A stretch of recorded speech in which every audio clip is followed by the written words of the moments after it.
detention camps or the transnational repression in Canada or Beijing's foreign interference into Canadian elections.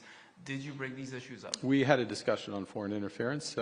We had a discussion on a range of other issues, and you know, recognizing that setting it back on track, particularly on the economic side, was an important part of the discussion. Et ce qui est important, on commence en français, ce qui est important, d'avoir l'occasion d'avoir des discussions à le plus haut niveau. Il n'y a pas de discussion. On peut parler de tous les sujets que vous l'avez mentionnés, mais seulement avec les Canadiens, pas avec les Chinois.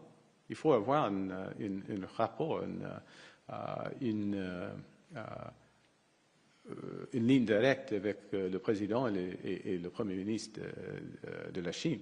Et maintenant, c'est établi pour la première fois dans presque 8 ans. Alors, ça, c'est la première chose. Deuxièmement, en ce qui concerne les discussions, oui,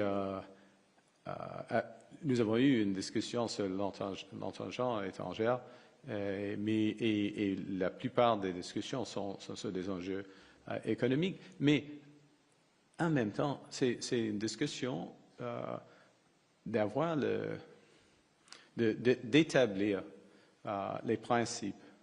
Ce sera, I will translate in a second. Ce sera le principe d'être pragmatique, ouverte, franche pour nous deux dans les discussions. Pas de surprise, en effet. And I think if I can finish to loop back. So the other element of the discussion, which is something you do in a relationship as opposed to a transaction, not suggesting your question was transactional in any respect, but I'd like to distinguish how some other discussions go, is to be clear about the expectations, that we will be pragmatic, that we will be open and frank with each other on issues, and there are issues of challenge, and that and where we can find common ground, we'll find common ground, and where we have differences, and there are big differences in our societies and in our governments, we'll respect those.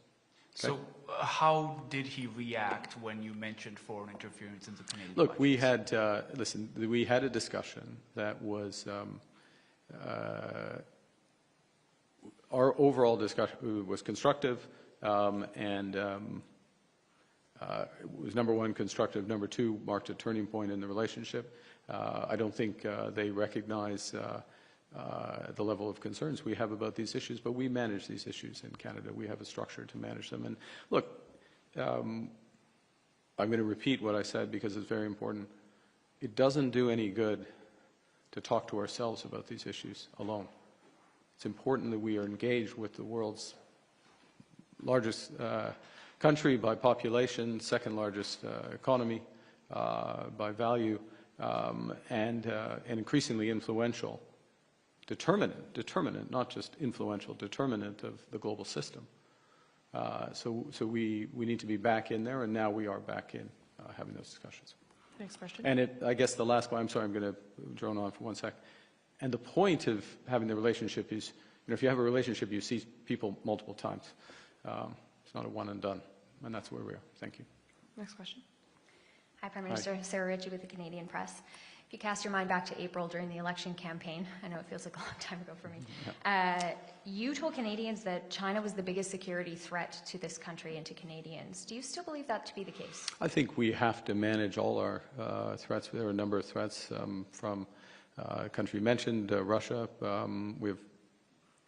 We've non-state actor threats, which are material. I guess, you know, one of the advantages of having your security clearance is you're better informed about some of the threats, and I highly recommend that anyone, either in the position of responsibility or seeking it, has their security clearance. So I have a richer sense of the tapestries of threats that face our country. And I'll tell you one thing, if I may, and I'll hand back after this, which is what that does is just hardens the resolve of the government to protect Canadians and to take a variety of measures that we are taking to protect Canadians. So it reinforced the need for the big increase commitments that we made. We didn't make commitments at NATO because all the other kids were making commitments at NATO. We made commitments to increase our defense spending because we have to protect our Arctic. We have to assert our sovereignty in the Arctic and protect Canadians there because of non-state actor threats as well. Also, threats in virtual and the cyber world, which are only growing. We have the ability to help protect us. We have questions about foreign interference and non-state actor interference in the virtual world in Canada, if I can put it that way. We take those threats seriously, and we're managing those. You were talking to us about your meeting with President Xi. You said that this would be good for Canadian workers and their families. And so for the people who are producing canola and pork and seafood in Canada, what did you get out of this? Well, thank you. Sorry, I'll let you finish, but yeah. So what we got is what was not going to happen prior to this meeting was there was going to be any movement on the trade restrictions in those areas or in other areas, or in even things such as I mentioned in my remarks, people-to-people exchange or tourism. Canada is not a destination for China. I mean, we're in a bucket of 3 or 4 countries alongside North Korea and I think South Sudan. Maybe I'm missing the 4th, unfortunately, but trust me, there's 4. So not having those areas, what this does, what the meeting accomplished, which was the objective of the meeting, was to establish that relationship at the highest level for the first time in 8 years, and to unlock few things. One is shorter-term, very important shorter-term issues. You mentioned canola. Same with the fishing industry. Those are important issues for us. And the instruction of officials and ministers to work on both sides to find resolution for those is something that comes out of that meeting at that level in that system. Okay? Don't have the meeting, don't have the understanding of where the relationship is going to go, there would not be progress on those issues. Okay? People sometimes simplify it down and to give this for that. That's not the way it works. So to give Canadians a sense, and your question's absolutely the right one, so what does it mean? It means that we have a few things. One, for those hardworking farmers, fishers, a pathway to address the tariffs that China has on them, and we're going to be working hard to get those resolved and move forward. The first thing. The second thing, it opens up a much bigger set of opportunities for a broader range of Canadian businesses.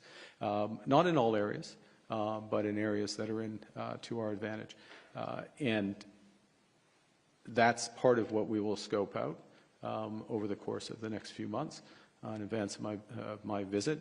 But again, to come back to a relationship as opposed to a transaction, what you do with a relationship is then you make progress on certain things and then you move on to the next issues and you build on that. And that's what is now unlocked, which was not the case 24 hours ago. Next question.